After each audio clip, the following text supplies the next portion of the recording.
After a few weeks of rising rates, could we finally be settling back down? We're going to talk about this today. Welcome to SRT Live. I am your host, Sean Richard, with the Sean Richard Mortgage team here at Guaranteed Rate. So happy to have you with me today.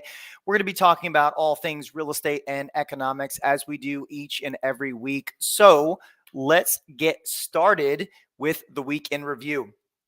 So last week, we had a slew of economic data. So I want to talk about what economic information that we got, but more importantly, I want to be able to relate it back to you. So if you're a real estate agent, I want you to be able to take some of this information to be able to have more impactful conversations with your clients. And if you're a home buyer or a home owner, I want you to be able to use this information to understand how this is impacting your home value, what the market looks like in case you're looking to purchase or sell in the near future.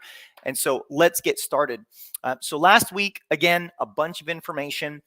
Let's start with the jobless claims that we get every single week. So this is unemployment claims. We get two components. We get initial claims and we get continuing claims. Initial is individuals filing for unemployment for the first time, and continuing claims is individuals renewing their unemployment benefits. Now, the importance of this is this tells us the strength of the labor market. If we see the unemployment claims climbing, then we're typically means that we're seeing a lot more companies lay off individuals. Conversely, if we're seeing them shrinking or staying steady, then we're likely seeing companies either hiring in some cases, or they're simply no longer laying people off. They're not laying people off, or they're holding on to their employees longer. So initial claims came in at 192,000. Now, this is a week over week number. So last Thursday's report was for the prior week. So 192,000 new unemployment claims.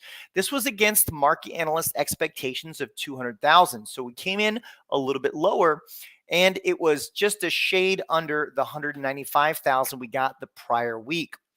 Now, continuing claims came in at 1.654 million.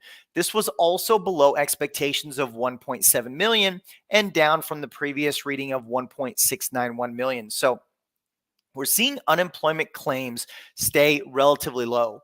And we saw this in the most recent jobs report. The labor market has been staying very tight, and that is one of the concerns that the Fed has, and why we're hearing Fed President Jerome Powell say that their job is not done when combating inflation. Now, we also got GDP. This was the second reading of Q4 GDP. After the quarter ends, we get three readings: January, February, March for Q4 GDP. So this is the second reading. Came in at growth of 3.9%. Now, this was above expectations of 3.5%, and it was above the previous reading, the first reading in January, of 3.5%. So we're seeing growth in the economy at a relatively solid pace. Now, the concern that I have in my mind is, where is that growth coming from? The goal of the Fed increasing the Fed funds rate is they're trying to diminish or destroy demand, yet we're continuing to see consumers spend even in the face of higher cost. So something that we're going to need to monitor as we continue through the year and as we see the Fed take additional monetary policy. Now, we also got a major measure of inflation in the PCE report. This is personal consumption expenditure. The importance of this report is this is the Fed's favorite measure of inflation. So we got two different readings. We got the month over month change, and then we got the year over year change. Month over month, inflation came in hotter than expected. Market analysts were expecting a 0.5% increase month over month, and we got a 0.6% increase. And this was up at a faster pace than the previous month over month reading of 0.2%. Similarly, on the year over year numbers, market was expecting a 4.9% increase year over year. We got a whopping 5.4% inflation increase year over year. And this was in addition to the 5.3% that we received last month. So what does this mean? This means inflation, at least temporarily, is moving in the wrong direction. The Fed has been increasing the Fed funds rate to combat inflation, and we've seen some positive movement over the last several months, but we've hit a bit of a snag. And so that puts the Fed in a precarious position because they've got to decide whether they continue to increase the Fed funds rate at a rapid pace to further destroy demand and ultimately combat inflation, or do they give time to let the increases that they've already done take effect in the economy? It's a really tough balancing act that the Fed has. Now, one other note I'll make on PCE is ultimately the Fed's true focus is on core year over year inflation. And the reason for that is because the core inflation number, it strips out food and energy. Those two categories are extremely volatile, and the Fed feels that their monetary policy has less ability to influence those two categories. So core inflation is what they're really shooting to bring down to a target of 2%. And as of last week's PCE report, core inflation was sitting at 4.7%. So still a healthy amount above where the Fed is trying to get core inflation down to. Now, last week, we also got new home sales. This makes up a much smaller number of sales in the marketplace than existing home sales, but this is also important to keep an eye on. New home sales actually spiked by quite a bit to an annualized pace of 670,000. This was against market estimates of 620,000, so a pretty significant beat with the actual numbers. And this was above last month's numbers of 624,000 annualized pace. So we're seeing an increase in new home sales. A lot of individuals with the minimal inventory that we have in our market are turning to new builds, and builders' new home sales are showing that data. We also got consumer sentiment. And this is an important measure because it gives us a gauge on what the average consumer, how they feel about the economy, the economic outlook over the next several months. And so this is a reading between 1 and 100. And this came in at 67. Now, the importance of that is this was actually up a little bit from both expectations and prior month's reading, which were both at 66.4. So the consumer is maybe starting to feel a little bit more optimistic about the economic environment. But I say that we take that with a little bit of a grain of salt because we're seeing some inflated aspects of the economy, such as the labor market. Consumer spending is at quite a high level.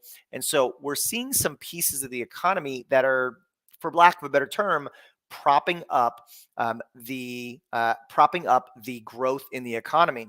And so as the Fed continues to combat inflation, we could see that change. The question is how big of a change or how radical of a change are we going to see?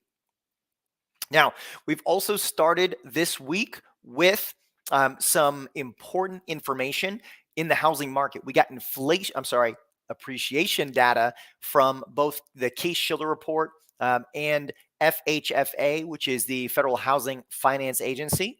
So from Case-Shiller, they do report annual and month-over-month numbers. Case-Shiller, we like to focus on year over year. We saw a decline in home price appreciation from last month's reading of 6.8% down to 4.6%. Now, what does that truly mean? Well, homes aren't necessarily declining in price, although there are some areas of the country that are seeing home price declines. But really what this tells us is that the speed or the pace of home price appreciation has slowed down by a significant margin. Last summer, we were seeing home price appreciation increase nationally on an average of 18, 19, 20% year over year. We've slowed all the way down to south of 5%, which is a much more stable, much more sustainable level. So although there are markets in the country that saw extreme appreciation over a very short period of time, they're starting to see some home price decline. In a majority of the nation, we're seeing prices stabilize with minimal decreases. I'm going to talk a little bit more about this a little bit later, but something that we want to keep an eye on as we head into the spring and summer buying seasons. Now, FHFA, we've got month over month numbers, and this was an interesting one because market analysts were expecting a 0.6 decrease on month over month home appreciation. So home price decline. We actually saw a negative 0.1% decline. So a much smaller decline than market analysts were expecting, and right in line with the previous month's decline of down 0.1%. So we want to keep an extra close eye on the month over month numbers. As much as the year over year numbers are important to just take note of, the month over month is giving us a much more recent or a much better pulse on the current housing market and home price appreciation. Again, as we hit into the spring and summer buying season, will we start to see this turn around as demand picks up? The other component is as interest rates decline, we should start to see this pick up as well. So are we seeing a stabilization in home prices in a good chunk of the country? I think that we are, but only time will tell. All right. So we also got pending home sales, last piece for the early week so far. And pending home sales came out blockbuster numbers. We got an increase of 8.1%. This was significantly above market analyst expectations of zero, flat, nada. And so we saw some great numbers there. This was well above the previous reading of 1.1%. Now, pending home sales measures signed contracts on existing homes, single family, co-ops, condos, things like that. And so this really gives us a little bit of foresight into what we could see in existing home sales on the next existing home sales report. So really important to monitor this. We get to see the entire home sale pipeline from building permits, housing starts, pending home sales, and then ultimately existing home sales, which gives us the full gamut of constructed homes all the way to completed sales. All right. So looking ahead this week, we've got a relatively low key back half of the week. We've got jobless claims on Thursday. There's a few other ancillary reports that we're going to get, but really jobless claims is the big one for the rest of this week. So not a lot of market moving data this week. We're going to be paying attention to the news because the Fed is wrapping up their meeting tomorrow. And so things that we are focused on moving forward, number one is interest rates. We've seen a steady rise in mortgage rates since the February 3rd jobs report. That was the first of a few different shoes to drop that started pushing rates higher. And so are we going to see that start to come back around? The question is we still need to see inflation decline. As inflation shows steady progress declining, we will start to see mortgage rates decline as well. The good news is we're still well below where interest rates peaked last July and August by a good anywhere from 0.5 to 0.75% lower than that peak that we saw last year. So still some great news when it comes to mortgage rates, and we should start to see those continue to trickle down once we see inflation start to trickle down as well. The other main thing that we're focused on this week that we're watching is the Fed meeting. The Fed wraps up their meeting tomorrow. Now, I believe that the market has already likely priced in an increase to the Fed funds rate of 0.5%. And this has been the debate. The Fed has previously telegraphed that they were likely going to look at a 0.25% increase. But with the gangbusters jobs report on February 3rd, coupled with two straight inflation reports that came in hotter than expected, the market likely believes that the Fed is going to increase the Fed funds rate by 0.5%. Now, that's going to be that's going to potentially have a big impact on mortgage rates, depending on what the Fed does. This change could spell one of two things for mortgage rates. Number one, if the Fed does a smaller than expected increase, 0.25%, then that could be construed as the Fed is giving time for their previous rate hikes to take effect. And it could indicate that the Fed believes that the February 3rd jobs report may have been an anomaly and not the rule. The opposite could be true as well. The market may analyze the Fed's information or the Fed's data, and they may say, you know what? The Fed isn't doing enough. They're botching it again, and they're not doing enough to combat inflation. And so depending on which direction that the market believes that's going to have an impact on which direction mortgage rates go.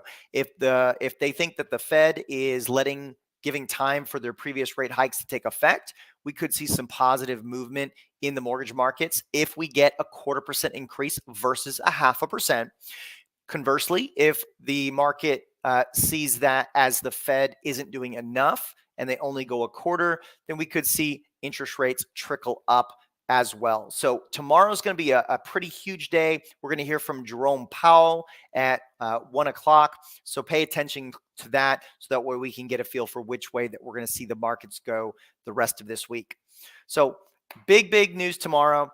That's all I've got for you today. If you are watching on the Powerhouse Facebook group, our private group, thank you so much for being an amazing part of our community. If you're checking us out on our YouTube channel, make sure you hit that subscribe button so that way you've got up to the moment real estate and economic data to use to make better decisions, help serve more clients, and just ultimately help navigate the real estate market that much better.